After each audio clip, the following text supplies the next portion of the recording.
ലോക്സഭാ സ്പീക്കർക്കെതിരായ അവിശ്വാസ പ്രമേയം മാർച്ച് 9 ചർച്ചയ്ക്കെടുക്കും.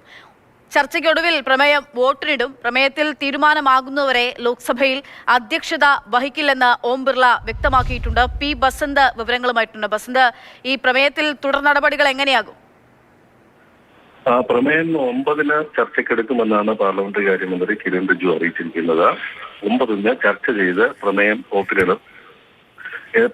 എൻഡിഎയുടെ ഭൂരിപക്ഷം കണക്കിലെടുക്കുമ്പോൾ പ്രമേയം തള്ളും എന്നുള്ള കാര്യത്തിൽ ഉറപ്പാണ്. പക്ഷേ ഇക്കാര്യത്തിൽ ചർച്ച വരുമ്പോൾ സ്വാഭാവികമായിട്ടും ഭരണപക്ഷത്തിനും ആരോപണങ്ങൾ ഉന്നയിക്കാനുള്ള അവസരം ലഭിക്കുന്നു എന്നുള്ളതാണ്. സർക്കാരും കേന്ദ്ര എൻഡിഎയും സ്പീക്കർക്ക് പിറകിൽ ശക്തമായി തന്നെ ഉണ്ട്.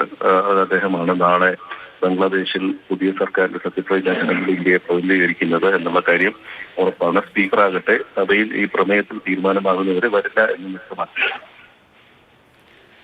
ശരി, സ്പീക്കറെ നീക്കണം എന്ന് ആവശ്യപ്പെട്ടുകൊണ്ട് പ്രതിപക്ഷം നൽകിയിട്ടുള്ള അവിശ്വാസ പ്രമേയം മാർച്ച് 9 ചർച്ചയ്ക്ക് എടുക്കും. ചർച്ചയ്ക്ക് ശേഷം വോട്ടിനിടും.